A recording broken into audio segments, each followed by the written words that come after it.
Bismillahirrahmanirrahim. Assalamualaikum warahmatullahi wabarakatuh. Bismillah walhamdulillah wassalatu wassalamu ala rasulillah Sayyidina Muhammad ibn Abdillah wa ala alihi wa sahbihi wa man tabi'ahu ila yaumil qiyamah, amma ba'du.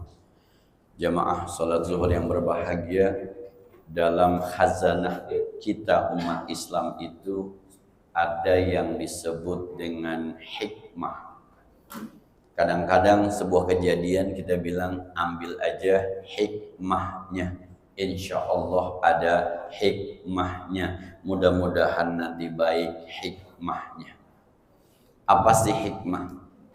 Untuk memahami apa itu hikmah, kita lihat sebuah ungkapan Ibnu Athaillah As-Sakandari dalam sebuah kitabnya Al-Hikam. Hikam itu jamak dari hikmah, beberapa hikmah namanya hikam. Begini dia bilang, menarik memang. Rubbama a'tahu mana'ahu wa rubbama mana'ahu a'tahu. Atau ada teks mengatakan rubbama a'taka mana'aka wa rubbama mana'aka a'taka. Kata Ibnu Sakandari, nanti kita ketemu hikmahnya. Kalau satu saat Allah memberikan sesuatu kepadamu, maka di saat yang sama Allah tidak memberikan sesuatu kepadamu. Kalau Allah memberikan sesuatu kepadamu, di saat yang sama Allah tidak memberikan sesuatu kepadamu. Memahaminya puyeng juga ini. Gini Pak, hari ini Allah kasih kita nikmat bekerja. Tapi yang di rumahnya ada anak istri, Allah cabut nikmat berkumpul dengan keluarga. Satu sisi Allah kasih nikmat bekerja, di sisi lain ada yang ditarik sama Allah, bapak tidak bisa nemenin anak dan istri di rumah. Tapi bagi mereka yang hari ini mohon maaf tidak bekerja, ditarik nikmat bekerjanya, tapi dikasih nikmat berkumpul dengan keluarganya. Jadi mana yang bagus? Ini hikmah. Nanti simpulkan sendiri hikmahnya, Pak. Simpulkan sendiri aja. Kalau hari ini nih ada teman kita yang umroh, hari ini nih ada teman kita yang umroh, kan kita selalu tertuju kepada asik ya dikasih nikmat umroh. Dia dikasih nikmat umroh hari ini, tapi dicabut nikmat berkumpul dengan temannya di ABC. Apa berkumpul sama teman di ABC nggak nikmat? Nikmat. Kita bisa ketawa, kita bisa bicara, kita bisa ngopi bareng, bisa ngobrol. Dia di sana nggak bisa. Tapi teman-teman yang hari ini tidak umroh, ya ditahan umrohnya, hari ini bisa kumpul dengan teman, bicara, ngobrol, segala macam, akrab, menyambung satu rahmi. Tapi ditarik sama Allah, tidak dapat nikmat umroh. Mana yang lebih baik? Jadi sebenarnya tidak ada yang tidak diberikan oleh Allah kepada kita. Semuanya dikasih. Kitalah yang memilah-milah, dikasih enggak. Padahal saat dikasih ada yang ditarik. Saat ditarik ada yang dikasih. Jadi hikmahnya tidak ada yang ditarik sama Allah. Tidak ada yang dicegah oleh Allah. Semuanya dikasih. Ini makanya kita harus husnuzon. Pasti ada baiknya, ada hikmahnya. Ntar kita lihat hikmahnya apa. Nah, di kitab Nasoil Ibad deh, mungkin bapak-bapak pernah, ibu-ibu pernah ngaji kitab Nasoil Ibad, mungkin udah hatam barangkali, mohon maaf. Tapi yang belum ya ikutin saya aja ya. Di kitab Nasoil Ibad tuh ada Kitabur Rubai. Kitabur Rubai itu artinya 4. Ada sebuah ungkapan gini, wa anil hukama. Ada riwayat dari ulama-ulama yang care terhadap ilmu hikmah, khusus hikmah. Dibilang begini, ada 4 hal nih. Man ishtaghala bisyahawati faqad waqa'a lin-nisa. Kalau ada orang yang hidupnya cuma ngurusin nafsu, syahwat, maka satu saat dia akan terjumus kepada perempuan lain selain istrinya. Kalau ada perempuan yang hanya hidupnya banyak bicara tentang nafsu, syahwat, maka satu saat dia akan terjumus kepada laki-laki lain. Walaupun awalnya nih, kan ini nanti kejadiannya nih. Awalnya enggak kelihatan gitu. Lihat nanti. Kalau sedikit-sedikit yang diperturutkan nafsu, syahwat, keinginan, nafsu, syahwat, Anda akan terjerumus dalam perzinahan. Ini belum terjadi, tapi ujungnya sudah bisa dibaca. Itu namanya hikmah.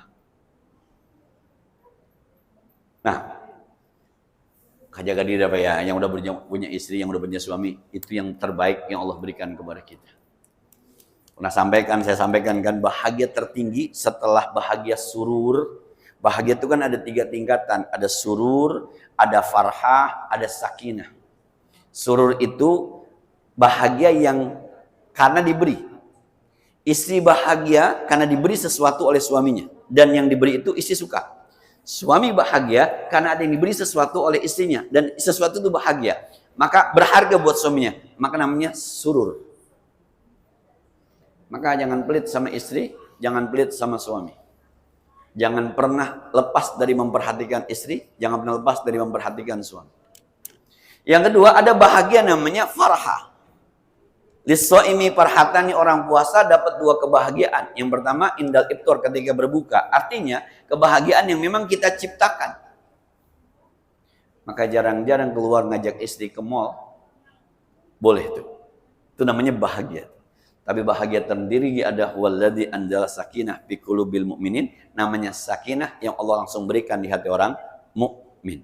Kalau itu bisa di-manage, maka mestinya kita tidak berpikir kepada pernikahan, rumah tangga bukan hanya urusan tempat tidur, gitu ya. Masih banyak urusan lain, pendidikan anak, kebahagiaan anak. Wah, luar biasa. Dah, tapi kata ahli hikmah, siapapun yang hidupnya hanya bicara tentang nafsu syahwat, maka dia akan nyebur ke dalam perzinahan. Yang kedua, wa man istaghalla bi jam'il mal. Siapa orang yang hidupnya pengen ngumpulin harta aja, pengen cepet-cepet kaya aja, pengen duitnya banyak aja, pengen rumahnya bagus aja, fala budda minal haram, maka satu saat dia akan terjebak pada sesuatu yang haram. Ayo dah, gitu kira-kira deh. Yang ambisi pengen jadi orang kaya, yang ambisi pengen duitnya banyak, yang ambisi pengen tukar mobil mulu, yang ambisi dikit-dikit ganti HP, yang ambisi pengen dikit-dikit ganti rumah, yang ambisi, Anda akan tidak peduli dengan uang haram satu saat. Itu yang kalau bahasa Al-Quran, wailul likulli humazatil lumazah alladzi jama'a amalan wa'addada. Kerjaannya numpuk harta, hitung, oh saldo udah berapa, saldo dapat dari mana, ujung-ujungnya akhirnya bodoh amat.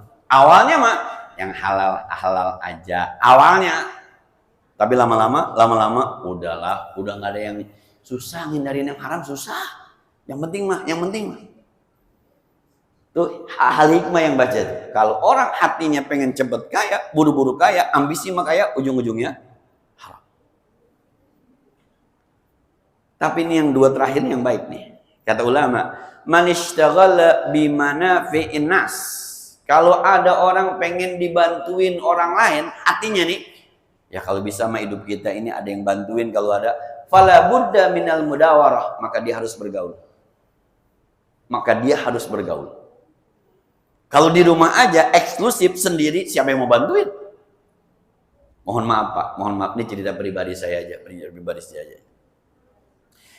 Saya kadang-kadang karena sering ngaji, bergaul, main, banyak teman segala macam gitu dia. Mohon maaf, saya di rumah sampai saat ini belum punya mobil, tapi kalau kemana-mana sih nggak kesulitan nyari mobil. Bahkan ada teman yang bilang begini, Ustaz, ini mobil saya, kapan-kapan dibutuhkan Ustaz telepon, saya kirim. Saya coba sekali, benar ternyata. Dokter ahli syaraf, dokter ahli gigi, spesialis gigi, dokter ahli kandungan, dokter segala macam. Nah, satu saat istri saya lahir di situ, sesar di situ, segala macam. Pas lihat perinciannya, mohon maaf saya ngetik pakai BJS, mohon maaf. Dokter ininya gratis, dokter ininya gratis, dokter ininya gratis. Saya cuma bayar kamar doang, Pak. Bergaul. Kalau mau ditolong sama orang, bergaul. Terakhir kemarin ketika masjid saya butuh karpet, karena masjid baru di atas belum ada karpetnya, ternyata karpet mahal ya. 1.050.000 per meter. Butuhnya 97 meter, kan 100 juta sekian. Akhirnya kata teman, udah lu kan banyak punya teman, WhatsApp temennya. Kita WhatsApp, tek, minta mohon maaf kalau ada rezeki itu WhatsApp. Seminggu Pak, seminggu lebih 10 juta. Dan sekarang udah dipasang. Sekarang masuk transfer 40, 10, 5, 10, ada 300, ada 500, ada 150, ada. Tapi yang 5, 10 masuk. Seminggu, kelar. Kalau mau ditolong orang, bergaul. Jangan merasa nggak butuh sama orang lain. Kalau masih butuh sama orang lain, nanya. Tegur, sapa. Terakhir kata ulama, wa man istaghala bil ibadah, yang pengen bener ibadahnya, fala budda minal ilmi, mesti ada ilmunya. Nggak bisa ibadah cuma modal rajin doang, giat doang. Entah sholatnya madhep sono, nggak tahu kiblatnya di mana. Allahu Akbar, baca apa ya? Doa iftitah yang mana ya? Allahu Akbar kabiru, Allahumma maftah baini, yang bener yang mana nih ya? Lah teman saya kuliah di S1 dulu Al-Ahwal Asy-Syakhsiyah. Al-Ahwal Asy-Syakhsiyah itu jurusan ilmu fikih tapi jurusannya hukum keluarga. Maka namanya jurusan syariah. Fakultas syariah jurusan Al-Ahwal Asy-Syakhsiyah. Kan Arab-Arab benernya. Lulusan STM masuk situ bunuh diri.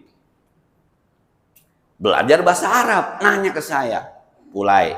Saya nggak paham tuh bahasa Arab. Hadza artinya ini. Hadhihi artinya ini. Yang benar yang mana? Hadza artinya ini, hadhihi artinya ini. Bapak tahu bedanya? Kalau hadza itu buat benda yang laki, hadzal masjid. Tapi kalau madrasah itu benda muannas, hadhil madrasah. Jadi hadza, hadhihi, hadza ini, hadhi ini, dibilang susah bahasa Arab. Hadza ini, hadhi ini, mana yang benar? Lama di saya semua benar, lu yang nah, kadang ada ilmunya. Jadi ada orang yang belajar syariat belum, belajar fikih belum, udah belajar hakikat. Akhirnya sholat madhep sono. Allahu Akbar. Salah madhep ya bang. Tuhan mah ada di mana aja. Allahu Akbar. Orang madhep sono, dia madhep sono. Tuh. Ketinggian bang, ngajinya ketinggian. Harus ada ilmunya. Nah. Jadi ahli hikmah itu apa ya? Sesuatu yang mungkin tidak ada. Kalau bahasa Gus Bahar berkali-kali saya ulang. Nikmat. Anda hidup di ABC ini asiknya asik, Tuhannya Maha Pengasih, Maha Penyayang. Besok Anda meninggal masuk kuburan sendiri, Tuhannya masih Maha Pengasih, Maha Penyayang. Asik. Ngapain takut sama mati? Lagi ngaji nih, ntar mau pulang takut juga. Nanti ketika dibangkitkan pada hari kiamat, Tuhannya masih Allah, Maha Pengasih, Maha Penyayang. Asik. Itu hikmah. Jadi sekali lagi ada ya, ketika kita bicara hikmah sebenarnya tidak ada yang negatif ketika bersumber dari Allah kalau mampu membacanya dengan kacamata sebesar-besarnya. Pak Quraisyah bilang begitu. Mohon maaf, dia dicoba. Mohon maaf, kalau ada perempuan ada tahi lalatnya di sini nih. Dulu ada LP di sini tahi lalatnya gitu ya. Kemudian yang disorot cuma pakai sedotan, lihat tahi lalatnya. Maka kita bilang, sayang banget tuh ada tahi lalatnya di situ. Tapi kalau dilihatnya dijauhkan, kelihatan utuh wajahnya. Manis ya, tahi lalat di situ manis ya. Begitulah kehidupan. Kalau hanya melihatnya dengan kacamata mikro, kecil, susah kita, sengsara kita. Tarik.